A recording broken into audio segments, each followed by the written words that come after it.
बिस्मिल्लाहिर्रहमानिर्रहीम। नाज़रीन अस्सलाम वालेकुम, मैं हूँ इमरान वसीम। नाज़रीन आज 17 मई है, दिन है मंगल का और साल 2022। नाज़रीन आज की सबसे बड़ी ख़बर ये है कि आर्टिकल 63A की तशरीह से मुतल्लिक़ जो सदारती रेफरेंस सदर मुमलिकत आरिफ अलवी की जानिब से भेजा गया था, आज सुप्रीम कोर्ट ऑफ पाकिस्तान ने उस रेफरेंस पर समाअत मुकम्मल होने के बाद फ़ैसला महफूज कर लिया है और अदालत ने यह भी कह दिया है कि इस रेफरेंस का जो फ़ैसला है वो आज 5:30 बजे अनाउंस कर दिया जाएगा। यानी 5:30 बजे फ़ैसला सुनाने का मतलब ये है कि पाकिस्तान तहरीक-ए-इंसाफ़ के वो मुनर्रिफ़ अरकान जिन्होंने अपनी पार्टी डायरेक्शन की खिलाफ वर्जी की है, उनके सियासी मुस्तक़बिल का आज अदालत उज़्मा फ़ैसला सुना देगी। आज की अदालती कार्रवाई पे मखदूम अली ख़ान जो मुसम्मिक नवाज़ को रिप्रेजेंट करते हैं, उनकी जानिब से तहरीरी मारूज़ात अदालत में जमा करवाई गई। उन तहरीरी मारूज़ात में क्या कहा गया वो आपको बताएंगे और आज की समाअत में नए अटॉर्नी जनरल अशर औसाफ ने फ़ैसला कुन दलाइल दिए और उनके दलाइल पर जज साहबान ने क्या सवालात पूछे और उन सवालों का अटॉर्नी जनरल अशर औसाफ ने क्या जवाब दिया, ये सारी तफसीलात आज के इस व्लॉग में आप नाज़रीन के साथ शेयर करेंगे। नाज़रीन आज 11:30 बजे के बाद अदालती कार्रवाई का आगाज़ हुआ तो मुसम्मिक नवाज़ के वकील मखदूम अली ख़ान के मामून वकील साद हाशमी ने तहरीरी गुजारिशात अदालत में जमा करवाईं। उन तहरीरी मारूज़ात में नाज़िम मखदूम अली ख़ान ने अदालत से मोहलत मांगी, जिसमें यह कहा गया कि हालात तब्दील हो गए हैं। हालात की तब्दीली के बाद मुझे मेरे मौक्कल यानी मुसम्मिक नवाज़ से नई हदायत लेने के लिए वक्त दिया जाए। इसके बाद अटॉर्नी जनरल अशर औसाफ जो कल अदालत में पेश ना हो सके थे, आज वो अदालत में पेश हुए। उनकी जानिब से दलाइल दिए गए और अपने दलाइल के आगाज़ में अटॉर्नी जनरल अशर औसाफ ने यह कहा कि कल कमरा अदालत में हाजिर ना होने पर सोशल मीडिया पे मेरे ख़िलाफ़ बहुत ज़्यादा बातें हुई, जिस पर चीफ जस्टिस ने अशर औसाफ से कहा कि आप सोशल मीडिया ना देखा करें। इसके बाद अशर औसाफ ने बाकायदा तौर पर अपने दलाइल का आगाज़ किया और उनका ये कहना था कि ये जो रेफरेंस सदर मुमलिकत आरिफ अलवी की जानिब से भेजा गया है, ये रेफरेंस नाकाबिले समाअत है। अशर औसाफ ने कहा कि क्या आर्टिकल 63A जो है एक मुकम्मल कोड नहीं है? क्या आर्टिकल 63A में मज़ीद कुछ सज़ा को बढ़ाने की ज़रूरत है? क्या पार्टी पॉलिसी से इनराफ करके डाला गया वोट गिनती में शुमार होगा या नहीं होगा? अदालत एडवाइजरी अख्तियार में सदारती रेफरेंस का जायज़ा ले रही है। अटॉर्नी जनरल ने कहा कि क्या अदालत सियासी सवालात का जायज़ा इखलाकी बुनियादों पर ले सकती है? सदारती रेफरेंस और इसमें जो कानूनी सवालात उठाए गए हैं, इन सवालों पर अशर औसाफ ने कहा कि मैं इस 5 रुकनी बेंच की मामनत करूँगा। अशर औसाफ ने कहा कि सदारती रेफरेंस में कानूनी सवालात पर अवामी दिलचस्पी के मामले पर सदर मुमलिकत जो है वो अदालत से राय ले सकते हैं। चीफ साहब ने कहा कि क्या आर्टिकल 186 में ये पूछा गया जो सवाल है, क्या वो हुकूमत की तश्कील से मुतल्लिक़ नहीं है? तो अशर औसाफ ने जवाब दिया कि माजी के ऐसे बहुत सारे वाक़यात हैं जो इसी मामला से मुतल्लिक़ थे, लेकिन सदर मुमलिकत ने उन मामला से मुतल्लिक़ कभी राय लेने के लिए सुप्रीम कोर्ट को रेफरेंस नहीं भेजा। अशर औसाफ ने कहा कि अदालत रेफरेंस को माजी के पस मंज़र में भी इसका जायज़ा ले। जस्टिस इजाज़ुल एहसन ने अटॉर्नी जनरल से ये सवाल पूछा, उन्हें मुखातब करते हुए कहा कि सदर मुमलिकत के लिए सदारती रेफरेंस के लिए अटॉर्नी जनरल से कानूनी राय लेने की कोई ज़रूरत नहीं। और फिर जस्टिस इजाज़ुल एहसन ने यह भी कहा कि आर्टिकल 186 के मुताबिक सदर मुमलिकत किसी भी कानूनी सवाल पर रेफरेंस सुप्रीम कोर्ट को भेज कर राय ले सकते हैं। क्या आप सदर मुमलिकत के रेफरेंस से मुतल्लिक़ जो रेफरेंस या आर्टिकल 63A की तशरीह से मुतल्लिक़ भेजा गया है, आप इससे लाताल्लुकी का इजहार कर रहे हैं? तो अटॉर्नी जनरल ने कहा कि मुझे हुकूमत की तरफ से कोई हदायत नहीं मिली। हाँ, जो अपोजिशन की जमातें थीं वो अब हुकूमत में आ चुकी हैं और मुझे उम्मीद है कि जो अपोजिशन की साबका सियासी जमातें थीं जो हुकूमत में आ चुकी हैं, उनका इस सदारती रेफरेंस से मुतल्लिक़ जो मौक़िफ़ था उसमें किसी किस्म की तब्दीली नहीं आई होगी। और फिर उन्होंने ये भी कहा कि अब जो मौजूदा अपोजिशन है जो पहले हुकूमत में मौजूद थी, उनकी नुमाइंदगी करने के लिए इस अदालत में उनके वकला मौजूद हैं। मैं बतौर अटॉर्नी जनरल अदालत की इस मामले पर आइनी और कानूनी मुआवनत करूँगा। जस्टिस इजाज़ुल एहसन ने कहा कि क्या आप ये कह रहे हैं कि ये जो सदारती रेफरेंस आर्टिकल 63A की तशरीह से मुतल्लिक़ भेजा गया है, ये नाकाबिले समाअत है? क्या आप ये कह रहे हैं कि रेफरेंस को जवाब के बगैर सदर मुमलिकत को वापस भेज देना चाहिए? जस्टिस मुनीब अख्तर ने सवाल किया, रिमार्क्स दिए कि साबिक़ अटॉर्नी जनरल ने रेफरेंस को काबिले समाअत कहा था। बतौर अटॉर्नी जनरल आप अपना मौक़िफ़, आप अपनी कानूनी राय दे सकते हैं, जिस पर अटॉर्नी जनरल ने यह कहा कि रेफरेंस साबिक़ वज़ीर आज़म की एडवाइस पर भेजा गया था। ये सदर मुमलिकत ने खालिस्तन रेफरेंस नहीं भेजा था, बल्कि साबिक़ वज़ीर आज़म की एडवाइस पर यह रेफरेंस भेजा गया। अटॉर्नी जनरल अशरफ साहब ने कहा कि मेरा जो भी अदालत के सामने मौक़िफ़ होगा वो एक अटॉर्नी जनरल के तौर पे होगा। साबिक़ हुकूमत का मौक़िफ़ पेश करने के लिए उनके वकला यहाँ पर मौजूद हैं। सदर मुमलिकत को कानूनी माहिरीन से राय लेकर ये रेफरेंस फ़ाइल करने का फ़ैसला करना चाहिए था। अटॉर्नी जनरल का कहना था कि अगर कानूनी माहिरीन की राय में कोई इख्तलाफ होता, उसमें कोई मुनक़सिम राय सामने आती, तो फिर सदर मुमलिकत को आर्टिकल 63A की तशरीह पर अदालत से राय लेने के लिए रेफरेंस भेजना चाहिए था। चीफ साहब ने उनसे कहा कि ये सदारती रेफरेंस जो है ये मार्च के महीने में दायर हुआ था और अब तक इस पर रेफरेंस पर कई समातें हो चुकी हैं। आर्टिकल 17 जो है वो सियासी जमातों के हकूक़ की बात करता है और जो आर्टिकल 63A है वो सियासी जमातों के हकूक़ को तहफ़्फ़ुज़ फराहम करता है। चीफ साहब ने कहा कि आर्टिकल 63A की खिलाफ वर्जी पर दो फरीक़ैन जो है वो सामने आते हैं। एक वो होते हैं जो मुनरफ़ अरकान होते हैं, दूसरा फ़रीक़ जो है वो सियासी जमात होती है।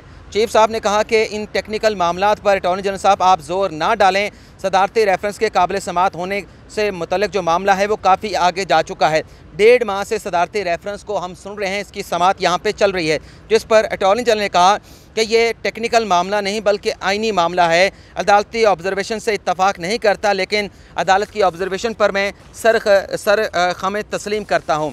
अशरफ साहब ने कहा कि अदालत ने रुकने कौमी असम्बली या रुकने पार्लिमान और सियासी जमात के जो हकूक़ हैं उसमें तवाज़ुन को भी देखना है। इनहराफ पर रुकन के ख़िलाफ़ कार्रवाई का तरीक़ाकार आर्टिकल 63A में मौजूद है। आर्टिकल 63A के तहत इनहराफ पर अपीलें अदालत उज़्मा के सामने आएंगी। सदर मुमलिकत के रेफरेंस पर अगर इस अदालत ने कोई राय दी तो जो अपीलें मुनरफ़ अरकान के ख़िलाफ़, इलेक्शन कमीशन के फ़ैसले के ख़िलाफ़ आएंगी इसी अदालत में, तो उनकी कार्रवाई पर असर पड़ेगा। अटॉर्नी जनरल अशरफ साहब ने कहा कि आर्टिकल 63A के इनहराफ से रुकन खुद ब खुद जो है वो डी सीट नहीं हो जाता। इनहराफ करने पर रुकन को शोकास नोटिस जारी करके वजाहत मांगी जाती है और वजाहत से अगर सरबराह पार्टी मुतमिन हो जाए तो मामला ख़त्म हो जाता है, लेकिन अगर सरबराह मुतमिन ना हो तो फिर नाहली का रेफरेंस इलेक्शन कमीशन को भेज देता है। जिस वजह से जमाल खान मंदूखेल ने अटॉर्नी जनरल से कहा कि क्या सदर मुमलिकत ने पार्लिमान में जब कभी भी कोई अपनी सालाना तकरीर की है उस तकरीर में कभी इस आर्टिकल 63A से मुतल्लिक़ मामले को उनकी जानिब से, सदर मुमलिकत की जानिब से उठाया गया। और फिर उन्होंने ये भी कहा कि क्या आर्टिकल 63A की तशरीह के लिए किसी सियासी जमात ने कानून में या आइन में तरमीम करने के लिए कोई बिल पार्लियामेंट में कभी पेश किया। अटॉर्नी जनरल ने फिर ये जवाब दिया कि नाकामी के बाद, यानी जब सेनेट के इंतखाबात में यूसुफ रज़ा गिलानी कामयाब हुए और अब्दुल हफीज़ शेख हार गए, इस नाकामी के बाद साबिक़ वज़ीर आज़म ने अपने अरकान से एतमाद का वोट लेने का फ़ैसला किया। सदर मुमलिकत ने कहा वज़ीर आज़म से कि आप एतमाद का वोट लें, तो एतमाद का वोट लेने से पहले वज़ीर आज़म ने अपने अरकान को किसी किस्म की कोई हदायत जारी नहीं की थी। अटॉर्नी जनरल ने कहा कि मार्च 2021 में इमरान खान ने अपने अरकान को एतमाद का वोट लेने से पहले एक वीडियो बयान जारी किया, जिसमें इमरान खान ने कहा कि अरकान अपने ज़मीर के मुताबिक मुझे वोट देने का फ़ैसला करें। और इमरान खान ने, अटॉर्नी जनरल ने कहा कि यह भी अपने बयान में कहा था कि अगर मुझे मेरे अरकान वोट नहीं देंगे तो मैं घर चला जाऊँगा। जिस पर जस्टिस इजाज़ुल एहसन ने कहा कि क्या पार्टी का सरबराह की मर्ज़ी है, क्या पार्टी की सरबराह की मर्ज़ी है कि हदायत जारी करे, यानी क्या का लफ्ज़ नहीं था। जस्टिस इजाज़ुल एहसन ने कहा कि पार्टी सरबराह की मर्ज़ी है हदायत जारी करे या हदायत जारी ना करे। जिस पर अटॉर्नी जनरल ने कहा कि अदम एतमाद की तहरीक के वक्त जो भी वो वज़ीर आज़म थे, साबिक़ वज़ीर आज़म अपने पहले मौक़िफ़ से समर सॉट यानी कलाबाजी एक नया मौक़िफ़ नहीं ले सकते थे। जस्टिस इजाज़ुल एहसन ने कहा कि क्या वज़ीर आज़म अपनी हदायत में किसी किस्म की कोई तब्दीली नहीं कर सकता? क्या वज़ीर आज़म के लिए अपनी हदायत को तब्दील करने की किसी किस्म की कोई मुमानत है? तो अटॉर्नी जनरल ने यह जवाब दिया कि वज़ीर आज़म ने आइन के तहत हलफ उठा रखा है और वज़ीर आज़म अपने मौक़िफ़ से फिर नहीं सकता, उससे रूगर्दानी नहीं कर सकता। जस्टिस इजाज़ुल एहसन ने फिर अटॉर्नी जनरल से ये पूछा कि क्या इनहराफ करना बदनीयती नहीं है? क्या जस्टिस इजाज़ुल एहसन ने सवाल पूछा कि क्या इनहराफ करना बदनीयती नहीं? और ये 3 सवाल जो है यहाँ पर जस्टिस इजाज़ुल एहसन ने अशरफ साहब से पूछे। और फिर उन्होंने कहा कि क्या इनहराफ पर डी सीट होने के बाद आर्टिकल 62(1)(f) यानी ताहयात वो मुनरफ़ रुकन जो है वो नाहल नहीं हो जाएगा। और फिर पूछा कि क्या इनहराफ से जो डाला गया वोट है वो गिनती में शुमार होगा। इन सवालों का आप बराह रास्त जवाब दें। जिस पर जस्टिस इजाज़ुल एहसन ने मज़ीद भी कहा कि ख़यानत एक खौफनाक सज़ा है, खौफनाक एक जुर्म है और इसकी खौफनाक सज़ा भी है। अटॉर्नी जनरल ने कहा कि बिल्कुल ख़यानत करना बड़ा जुर्म है। जैसे जमाल खान मंदूखेल ने कहा कि एक ख़यानत अपने ज़मीर की भी होती है कि क्या कोई रुकन अपने ज़मीर से ख़यानत करके अपनी मर्ज़ी के बरखिलाफ़ जो है वो वोट डाल सकता है। अटॉर्नी जनरल ने कहा कि आपने रज़ा रब्बानी की पार्लियामेंट में की गई तकरीर का हवाला दिया। ये अदालत जो है रज़ा रब्बानी के किसी बयान पर इन्हिसार करके इस केस का फ़ैसला नहीं कर सकती। अटॉर्नी जनरल ने कहा कि अदालत के सवाल का जवाब ना दे पाऊँ वो अलग बात है, लेकिन मैं अपनी गुजारिशात अदालत को दे सकता हूँ। अटॉर्नी जनरल ने कहा कि रुकन जो है वो वोट आवाम से 5 साल के लिए लेता है और वज़ीर आज़म का इंतखाब जो है वो असम्बली के अरकान करते हैं और आवाम के सामने जवाबदेह जो होते हैं वो पार्लिमान के अरकान होते हैं। अगर कोई वज़ीर आज़म आवाम से वादा करे कि मैं नया सूबा बनाऊंगा और वो सूबा ना बनाए तो क्या जो पार्टी के अरकान हैं वो अपने वज़ीर आज़म को हटाने का फ़ैसला नहीं कर सकते, जिस पर जस्टिस एजाज़ अल एहसन ने कहा कि अगर ऐसी सूरत हाल हो तो अरकान को मुस्तफ़ी हो जाना चाहिए, इस्तीफ़ा दे देना चाहिए।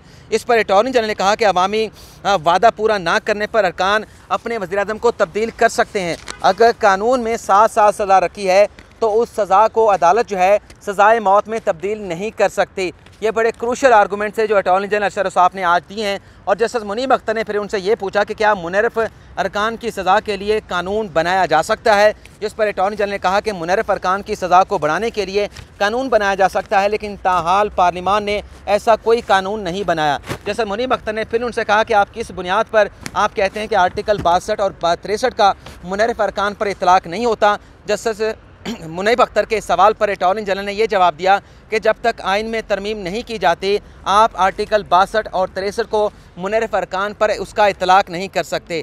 जैसे मुनीब अख्तर ने कहा कि अभी तो आप कह रहे थे कि कानून बन सकता है, तो अटॉर्नी जनरल ने फिर जवाब दिया कि अदालत आइन में तरमीम नहीं कर सकती, अदालत कानून नहीं बना सकती। आर्टिकल 62, आर्टिकल 63 और आर्टिकल 63A में तरमीम करने का अख्तियार पार्लियामेंट के पास है। आइन एक पेनल्टी जो है आर्टिकल 63A में फ़राहम करता है। ये अदालत 186 की एडवाइजरी जुरिस्डिक्शन में उस पेनल्टी में कोई इजाफ़ा नहीं कर सकती, और अगर ऐसा इजाफ़ा हुआ तो ये आइन में तरमीम के मुतरादिफ होगा। जैसे जमाल खान मंदुखेल ने रिमार्क दिया कि क्या आप आइन की फ़राहम करदा पेनल्टी को कानून के ज़रिए नहीं बढ़ाया जा सकता। इसके बाद जस्टिस मुनीब अख्तर ने अटॉर्नी जनरल से ये सवाल किया और रिमार्क्स दिए कि तौहीन अदालत के कानून में सज़ा जो है वो 6 माह की है, लेकिन जो आइन का आर्टिकल 204 तौहीन अदालत से मुतल्लिक है उसमें कोई सज़ा नहीं दी गई। तो क्या अदालत आर्टिकल 204 के तहत जो मुर्तकब होगा तौहीन अदालत का उसे 10 साल की सज़ा दे सकती है? तो अटॉर्नी जनरल ने कहा कि अदालत आर्टिकल 204 के तहत तौहीन अदालत की सज़ा में किसी को 10 साल की सज़ा नहीं दे सकती, क्योंकि आइन में कोई सज़ा नहीं लिखी गई। जैसे जमाल खान मंदुखेल ने कहा कि हर तरफ बातें हो रही हैं कि अरकान ने पैसा ले लिया, अरकान ने अपने ज़मीर फ़रोख्त कर दिए। अगर कोई गलत काम हो रहा है तो क्या उसको रोकना नहीं चाहिए, और अगर रोकना चाहिए तो इस पर आपकी तजवीज़ क्या है? जिस पर अटॉर्नी जनरल ने कहा कि मुझे ये मुकदमे का कल पता चला है, और जो आर्टिकल 63A पर मैं बात कर रहा हूँ, और जो आर्टिकल 63A से मुतल्लिक सरे राह बैठ के बातें करते हैं उन्हें तो आर्टिकल 63A का कुछ पता भी नहीं, क्योंकि जैसे जमाल खान मंदुखेल ने कहा था कि ये आर्टिकल 63A तो अब सरे राह बैठे लोग भी इस पर बात करते हैं। तो अटॉर्नी जनरल ने फिर ये जवाब दिया कि एक सियासी जमात ने सोशल मीडिया के लिए 15,000 लोग जो है वो मुलाजिम रखे हुए हैं, जिस पर चीफ साहब ने कहा कि सोशल मीडिया पे संजीदा आर्टिकल लिखे होते हैं, आप वो संजीदा आर्टिकल पढ़ा करें, इस मामले को आप छोड़ दें कि सोशल मीडिया पे क्या चल रहा है। जिस पर बाबर अवान जो पाकिस्तान तहरीक इंसाफ के चेयरमैन को रिप्रेजेंट करते हैं, उनकी जानिब से कहा गया कि इज्तिमाई शऊर से मुतल्लिक अटॉर्नी जनरल को ऐसी बात नहीं करनी चाहिए थी। अटॉर्नी जनरल ने अदालत में जो बात की है सोशल मीडिया से मुतल्लिक, AG साहब को अपनी बात वापस लेनी चाहिए। लेकिन अटॉर्नी जनरल अशरफ साहब ने कहा कि मैंने जो अदालत में बात की है मैं अपने अल्फाज के ऊपर कायम हूँ। और फिर अटॉर्नी जनरल ने कहा कि अदालत अपनी सदारती रेफरेंस में तजावीज़ दे सकती है, लेकिन कानून को तब्दील नहीं कर सकती।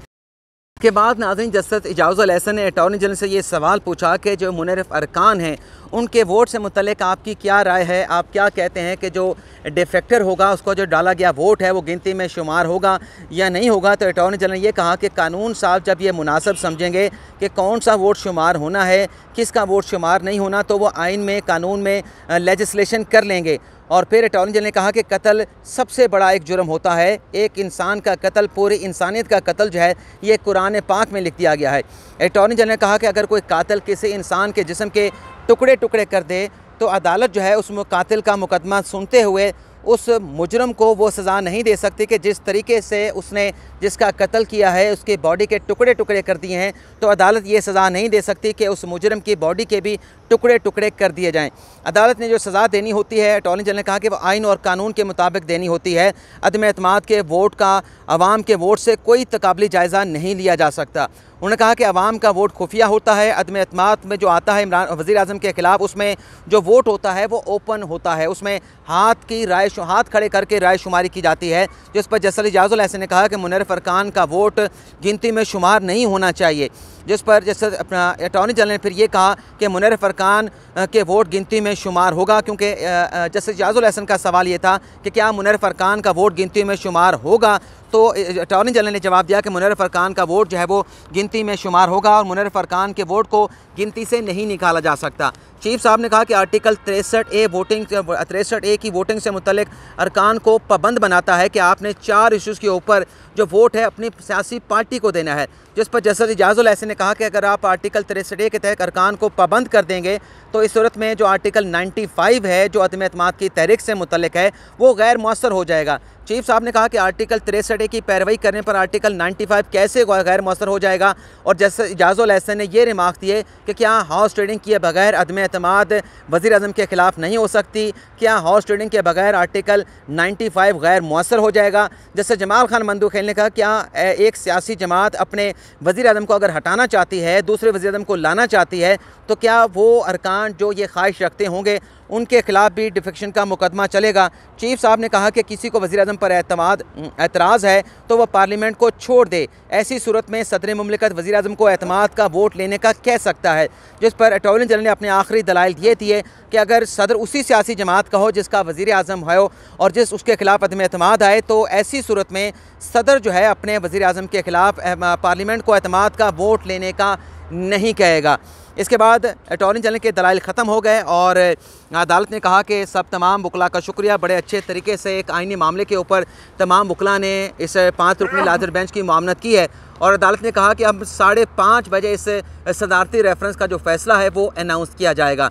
तो ये नाज़रीन आज की अदालती कार्रवाई, अब देखते हैं कि 5:30 बजे जब फ़ैसला सुनाया जाएगा उस फैसले से जो पाकिस्तान तहरीक इंसाफ के मुनव्वर फ़रकान हैं उनके सियासी मुस्तकबिल से मुतल्लिक क्या फ़ैसला जो है वो बरामद होता है। आपसे ज़्यादा चाहेंगे अल्लाह ताला आपका हामी नासिर हो, दुआ में याद रखिएगा। अल्लाह हाफ़िज़।